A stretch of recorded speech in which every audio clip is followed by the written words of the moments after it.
reflejo, pregunta de examen. ¿Ok? Anótenlo bien. La unidad estructural del sistema nervioso es la neurona, que es esta célula que vamos a avanzar más un ratito. Y la unidad funcional es el arco reflejo, que eso lo vamos a avanzar cuando avancemos médula espinal. Muy bien. Entonces, como dijimos, la neurona, unidad estructural del sistema nervioso central, depende de dos componentes: oxígeno y glucosa. ¿Qué pasa si el oxígeno falla? Si no hay oxígeno, si hay asfixia, si hay un trombo que impide que la sangre oxigenada llegue hasta la neurona, en 3 minutos la neurona fallece, muere. Y la neurona es una célula que no puede hacer mitosis, es decir, que no se puede dividir. Una vez se muere, no hay manera de recuperarla. Pero ustedes me pueden decir, ¿qué pasa con esos nadadores que aguantan hasta 10 minutos abajo del agua sin respirar? ¿Alguien me puede decir por qué la neurona no muere si se elimina en 3 minutos? ¿Acaso la neurona entrena para faltar el oxígeno? No puedo decir más ya, muy bien. ¿No? ¿Qué pasa cuando un nadador se zambulle, no? Ahí capta el oxígeno, ¿no? Y ahí uno lo mantiene ocupándolo a medida que pasa para que evite que se desmaye. ¿Qué pasa cuando no recibe oxígeno el sistema nervioso central? Entra en síncope vasovagal. ¿Síndrome vasovagal? Síncope vasovagal.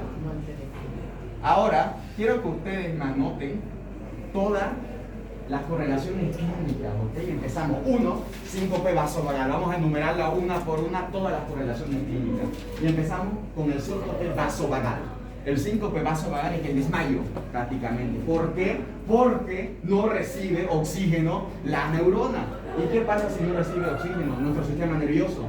No sirve. ¿Y para qué no sirve? Para estar atento, para estar vivo, para estar todo. O sea, si no recibe oxígeno, el paciente se desmaya. Y el desmayo por falta de oxígeno se le conoce como síncope vasovagal. Primera correlación clínica. Muy bien. Eso habla. Vamos a ver cómo está compuesto el sistema nervioso central. Primeramente, para entender bien el sistema nervioso central, está conformado por varios segmentos. Empezamos por el efector, o los receptores. Digamos, yo por ejemplo molesto a Lucas. Y Lucas me devuelve un golpe porque está enojado conmigo. Le da un puñetazo ahí para que me calle, ¿no ves? El puñete que yo recibí se llama estímulo. Me da un estímulo a mi cuerpo. El que capta el estímulo, ese golpe que me dio Lucas, es el receptor. Ya sabemos los receptores cuando avanzamos la piel, ¿no?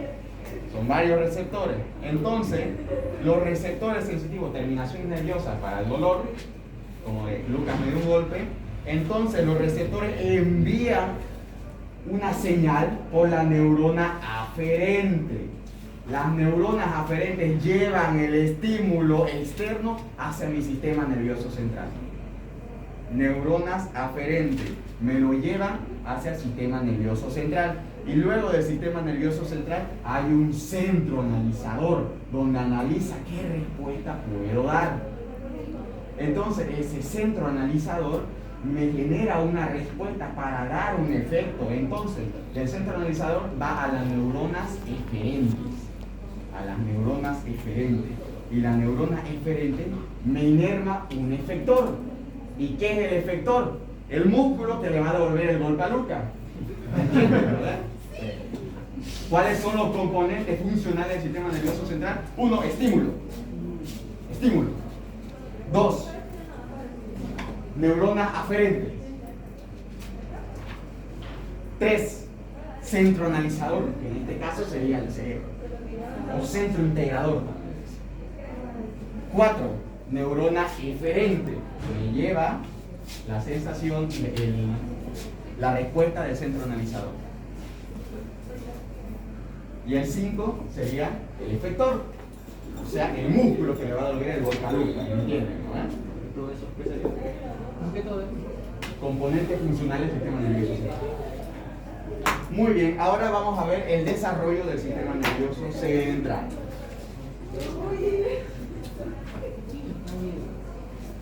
Pueden cerrar la puerta, hay mucha bulla, ¿no? Entren y cierren la puerta.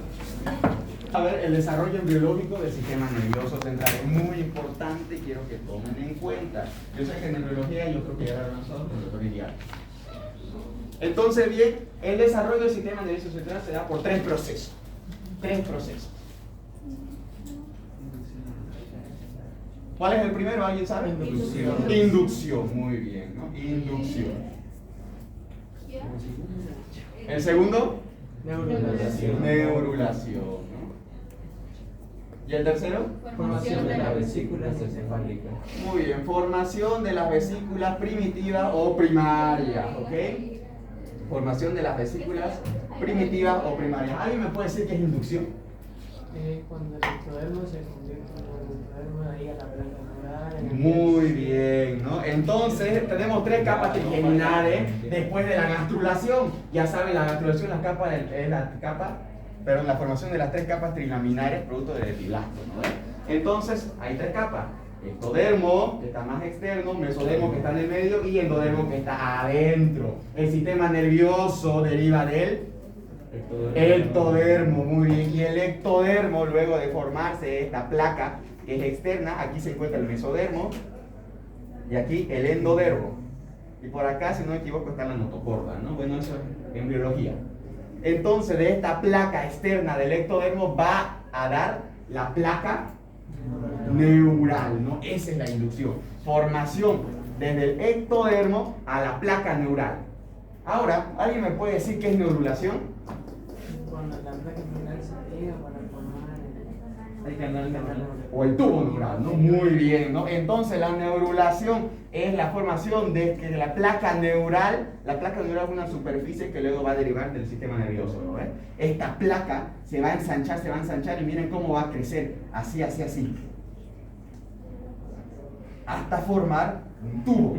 Ese tubo se llama tubo neural, ¿no? Muy bien, que aquí está, este es el tubo neural, ¿no? Que se va a formar. Esa es la neurulación. Y luego de la neurulación se van a formar vesículas primitivas o primarias del sistema nervioso, que aquí están, ¿no? Que ahorita lo vamos a ver. Muy bien, ¿no? Entonces, luego de que el tubo neural se forma, se hace unos pliegues así, formando unas células llamadas cresta neural, ¿no? Que esta cresta neural va a derivar ya el sistema nervioso también, ¿no? Y luego...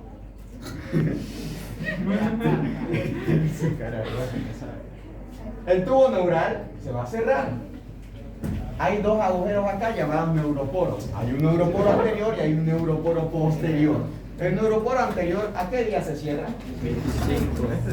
24, no 25. Según lo que es libre, 25, 28.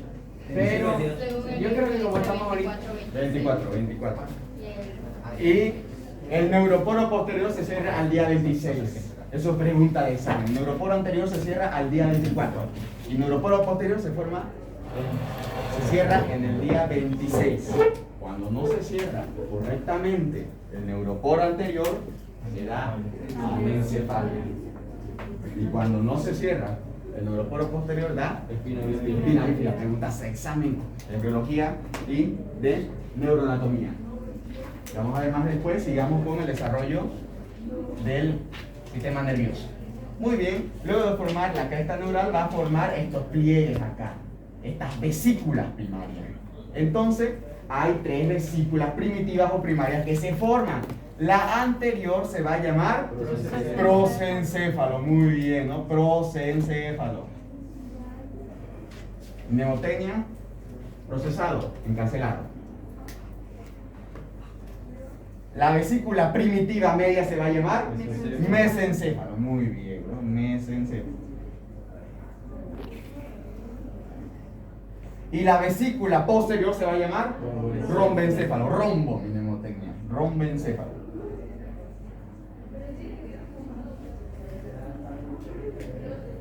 Luego de que pasan algunos días, ahora estas vesículas cerebrales o encefálicas primarias o primitivas se van a formar en otras secundarias. Ahora, del prosencéfalo van a derivar dos estructuras muy importantes. Primeramente tenemos al telencéfalo. ¿Qué fue ahí? Estoy analizando. Ah, pensé que estaba. No, estoy analizando. Ahí. Y uno más posterior llamado diencéfalo. Diencéfalo. Telencéfalo y diencéfalo derivan del prosencéfalo. Pregunta de examen. El telencéfalo luego va a ser sustancia blanca, corteza cerebral, después lo vamos a ver. ¿Ok? Y el diencéfalo derivan los tálamos. ¿Ok? Después lo vamos a ver, no se preocupe. Muy bien. El mesencéfalo, como vesícula encefálica primaria, no forma vesículas encefálicas secundarias. Entonces se queda como mesencéfalo. Mesencéfalo. Queda ahí. Ahora, de rombencéfalo van a formarse las dos M's. Pregunta de examen. ¿Cuáles son las dos M? El más superior, metencéfalo, no meter, ¿no? Metencéfalo. ¿Y el de abajito? Mielencéfalo, ¿no? Mielencéfalo. Miel, mnemotécnica.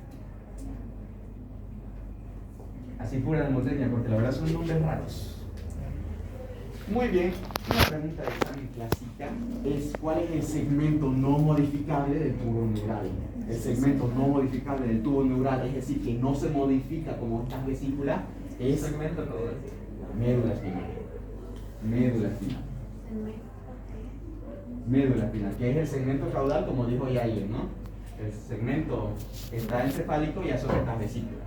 Pero la médula espinal es el segmento no modificable que se encuentra en el tubo neural, porque todo esto en sí fue el tubo neural, que luego se ha dividido en vesículas y ya se ha formado así. Muy bien, y luego de eso, de que ya esto, ya se van a formar diferentes estructuras que van a derivar de esto.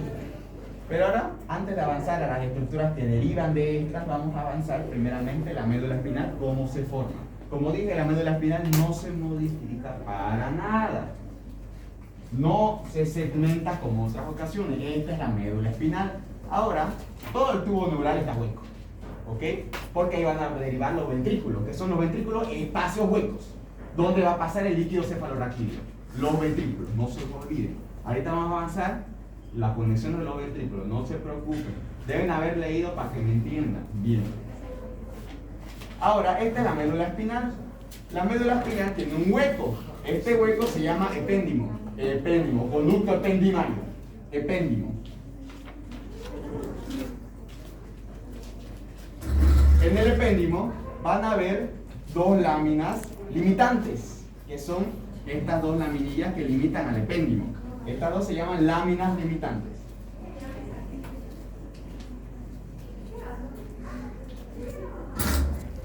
Ahora bien, van a haber dos estructuras muy importantes que derivan de la médula espinal.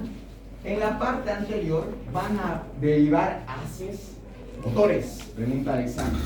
En la parte anterior de la médula espinal van a derivar fascículos y haces motores.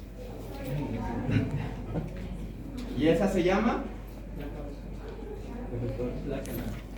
Placa basal, no lámina basal, si no me equivoco. Lámina basal, la parte anterior donde van a derivar los haces motores. Placa basal o lámina basal, la parte anterior de la médula espinal. Es esto de acá, esto es anterior. Luego lo posterior, que aquí no se ve, se van a derivar lo que sería haces y fascículos sensitivos. ¿O también llamada? Placa alar. Muy bien. En la placa alar póngale SAC. SAC. Sensitivo aferente y ¿qué era? Sensitivo aferente posterior. Y en la placa anterior póngale MEAR. MEAR. Motor eferente y anterior. Ya, muy bien, ¿no? Miren, ninguna mnemotecnia. MEAR y SAC, ¿no? SAC PP. Salud pública. SAC. Ah, posterior, SAC. Ya, muy bien. Esas son sus mnemotecnias, Yair, ¿no? Cada uno tiene su mnemotecnia, ¿no? Para aprendérselo muy bien. No se les olvide, lo anterior es placa basal que deriva hacia fascículos Motores. motores, anteriores, motores, no se les olvide. Cuando avanzamos médula espinal vamos a avanzar bien cada haz que es motor de la médula espinal. Ahora la parte posterior, ¿qué es? Positivo. Sensitivo, muy bien. ¿Y deriva de la lámina o placa? Alágena. Muy bien. Ahora vamos a avanzar lo que sería que derivan de estas vesículas encefálicas secundarias. Empezamos de anterior a posterior. El telencéfalo que deriva del prosencéfalo van a derivar varias estructuras. Que si el telencéfalo es el mismo cerebro. ¿Qué quiere decir? Que en el telencéfalo va a derivar sustancia blanca del cerebro. Sustancia blanca. 1. 2. Corteza cerebral.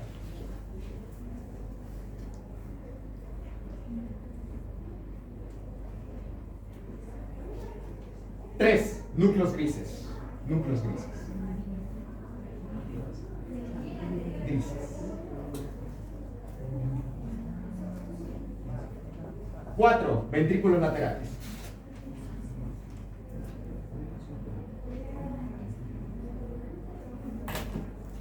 ¿Será que algo más deriva del telencéfalo?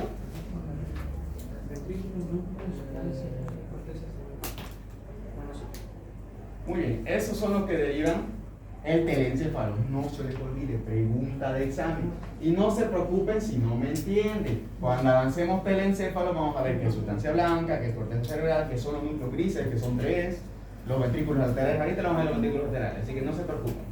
Y una consulta, también en otra parte del esquema, el telencéfalo dice cuerpo estriado. Cuerpo estriado, que es parte del sistema límbico por el acueducto de Papers. Pero eso lo vamos a ver en otras clases, ¿ok? Esa estructura que dije. Muy bien. En el diencéfalo, que va a derivar todos los tálamos. Son 5. Y el tercer ventrículo. Entonces, en el diencéfalo va a derivar 1, tálamo. 2, ayúdame. Epitálamo. 3, hipotálamo, correcto. Hipotálamo. Muy bien. 4, subtálamo. Y 5, metatálamo.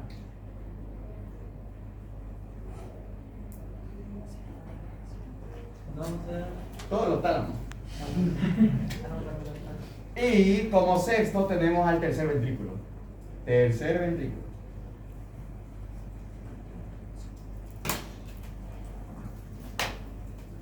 Así es lo que deben aprenderse, que deriva cada una. Para avancemos diencéfalo, vamos a ver qué son estos tálamos, ¿ok? No se preocupen. Ahora bien, vamos a ver qué deriva el mesencéfalo. Del mesencéfalo deriva 3 estructuras más importantes. Entre ellas tenemos los pedúnculos. Muy bien, los pedúnculos cerebrales.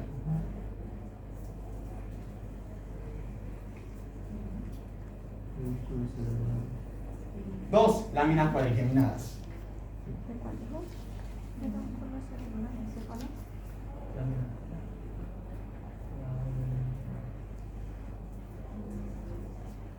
Y acueducto de Silvio o mesencefálico. Acueducto de Silvio.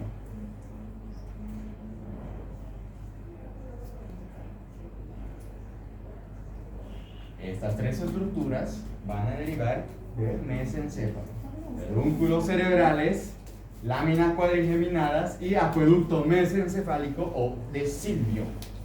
Ok, cuando avancemos mesencéfalo, vamos a saber qué son estas estructuras. Pero ya les adelanto que deben aprenderlo de memoria. Del metencéfalo, en una parte anterior se va a formar puente de Baroldi. Muy bien, ¿no? En la parte anterior del metencéfalo, parte anterior, va a derivar el puente de Baroldi. Puente.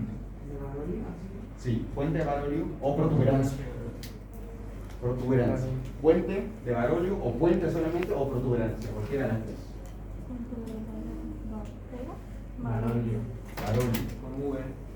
Y en la parte posterior va a derivar el cerebelo.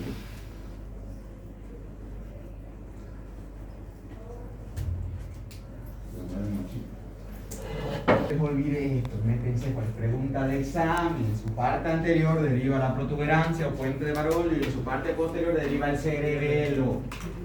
Ahora bien, en el mielencéfalo solo deriva una estructura que es el bulbo raquídeo o médula oblongada. Bulbo raquídeo o médula oblongada. Oblongada. De memoria esto, por favor. La siguiente clase vamos a pasar. Vamos a hacer un parcialito. Producto mesencefálico o de Silvio. El cuarto ventrículo va a estar entre el mielencéfalo y el metencéfalo. ¿Ok? El cuarto ventrículo. Cuarto ventrículo. El cuarto ventrículo, que es este segmentito de acá, miren acá. Este segmentito va a derivar tanto del metencéfalo en su parte superior como el mielencéfalo en su parte inferior. ¿Y qué me hiciste acuerdo? Ya. Ahora bien, vamos a ver las correlaciones clínicas que puede dar. Ya sabemos, el primero es síncope vasovagal. Vamos con el segundo. Vamos a ver acá. La anencefalia es una patología congénita, o sea, de nacimiento. ¿Por qué? Porque el neuroporo anterior no se ha cerrado correctamente a los 24 días. Y cuando no se cierra, no se forma cerebro anterior, no se forma prosencéfalo, por ende no deriva ni el céfalo ni el telencéfalo. Y por tanto, no va a tener cerebro el bebé cuando nace. No tiene cerebro. ¿Será esto compatible con la vida? No. Ni cagando, pues el cerebro controla todo. Y si el bebé nace sin cerebro, el niño se muere al instante o solamente llega a lo mucho minutos o algunas horas. Nada más. Eso sería anencefalia y creo que aquí se ve un dibujo. Este es aquí. Miren aquí este niñito que se encuentra en este dibujo. No tiene cerebro. Y solamente vive a lo mucho minutos, días o simplemente nace muerto. Tercer caso clínico. Encéfalomeningocelia, ¿no? Muy bien.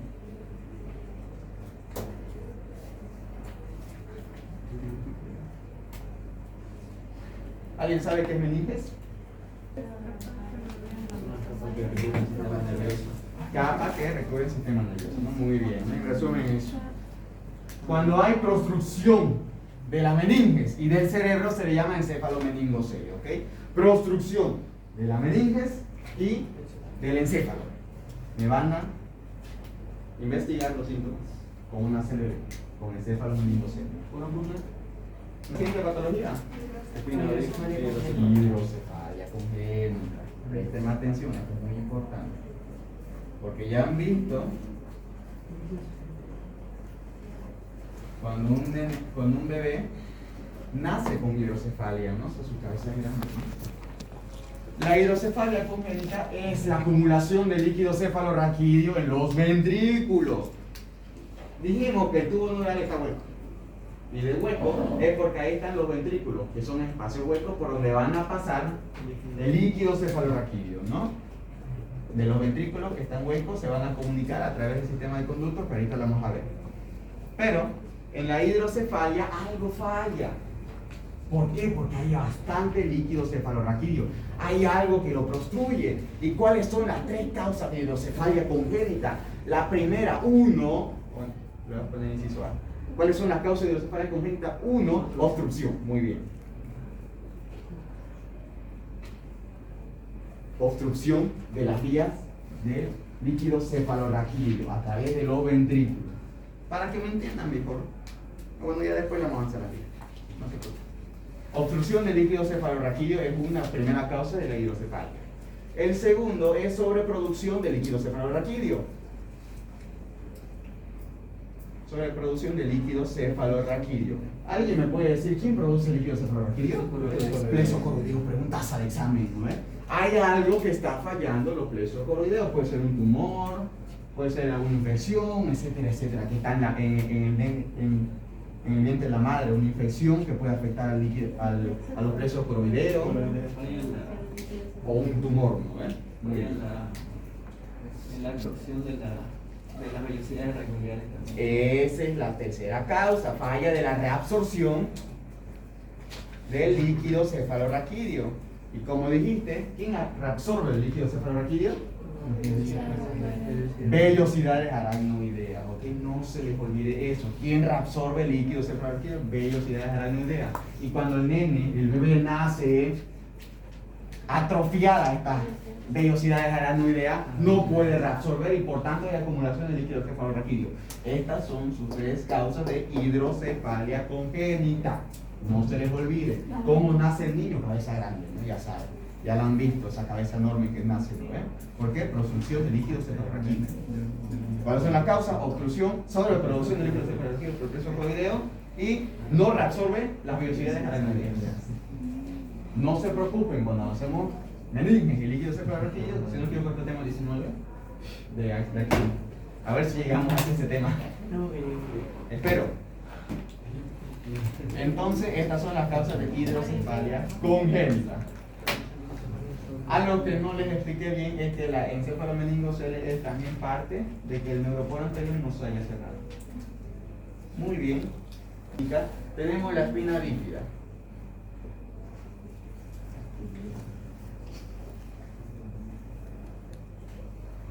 La espina bífida es causada por falta del neuroporo posterior que no se haya cerrado correctamente a los 26 días. Y la espina bífida clínicamente existe 3 tipos. Hay 3 tipos. Empezamos. El primer tipo de la espina bífida es la espina bífida oculta. Espina bífida oculta. ¿Y cómo se ve esto? ¿Qué es la espina bífida? Es que el niño no ha nacido con apófisis espinosas de las vértebras, ¿ok? Eso. Principalmente las vertebrales. Ya saben que son las apófisis espinosas, ¿no? De las vértebras. Esas apófisis que están aquí posteriores. Y el niño no nace con esto. ¿Por qué? Porque el neuroporo posterior no se ha cerrado. Entonces, ¿cómo se ve? A veces también nace sin láminas, que son de las vértebras. Aquí pasa la médula espinal y aquí están las vértebras. Lo normal es que debería ser las apófisis espinosas así. Ahí, ¿no ven? Pero el niño no nace con estas apófisis espinosas. Y por tanto, esa se llama espina bífida. Ahora bien, la espina bífida oculta, ¿qué es? O sea que está oculta, parece normal, ¿ok? Pero ¿cuáles son los síntomas más característicos? Primeramente puede haber atrofia, o sea que no pueda mover los miembros inferiores, que cuando él crezca no pueda caminar o no pueda sentarse, porque está fallando la médula espinal y junto con la cauda equina y el filum terminal, que ya sabemos que son partes terminales de la médula espinal.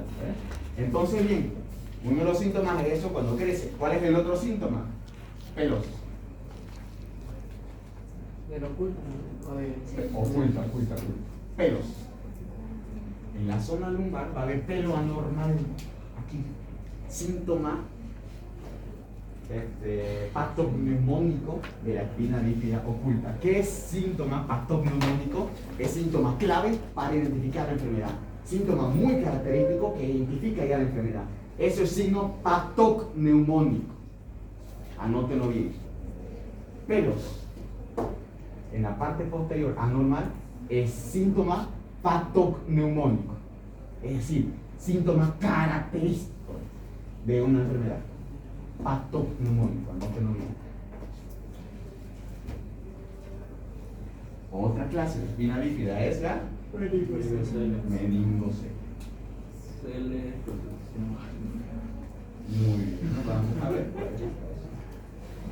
Nuevamente, como es una espina bífida, no va a tener apófisis espinosas ni tampoco láminas de las vértebras lumbares. Pero ¿cómo se ve el nene? Aquí está la piel y aquí están las meninges.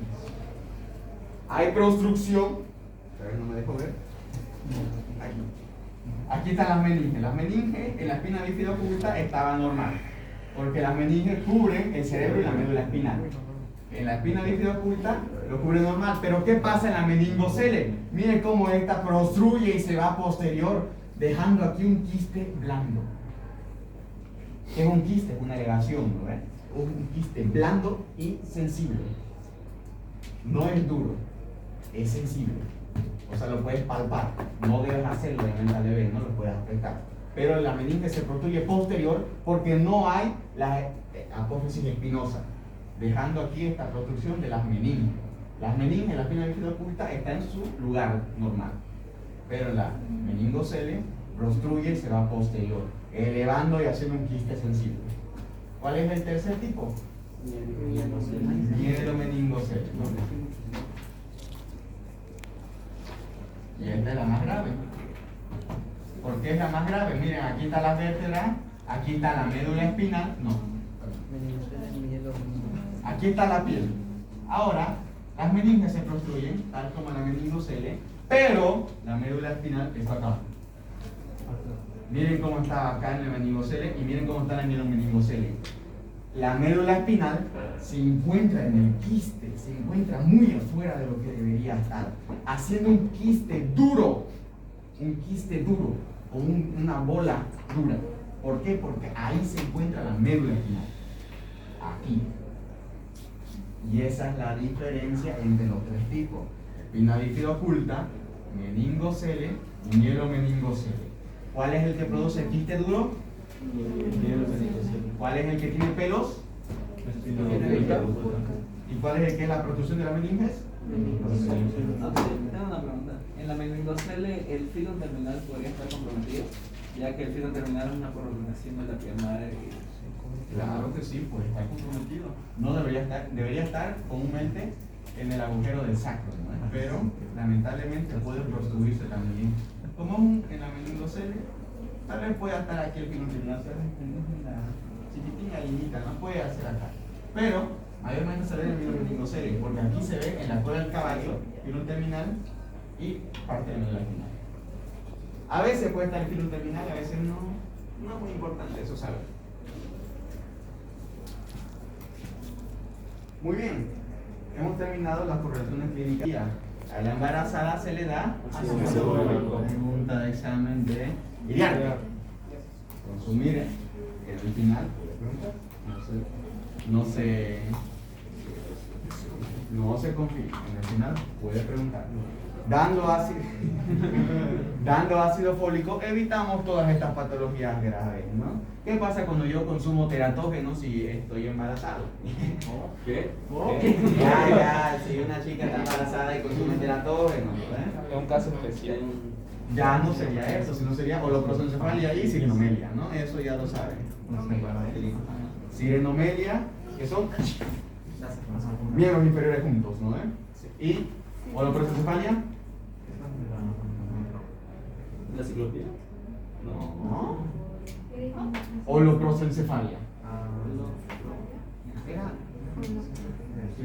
Muy bien, ¿no? No hay fisura entre el telencéfalo.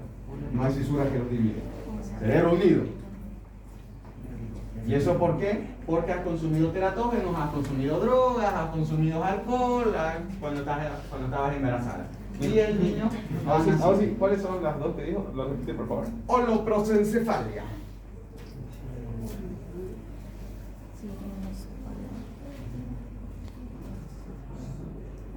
Y sirenomelia. ¿Mulo qué significaría? ¿Cómo? Mulo. Holo. Ya. Son cosas griegas que se inventan.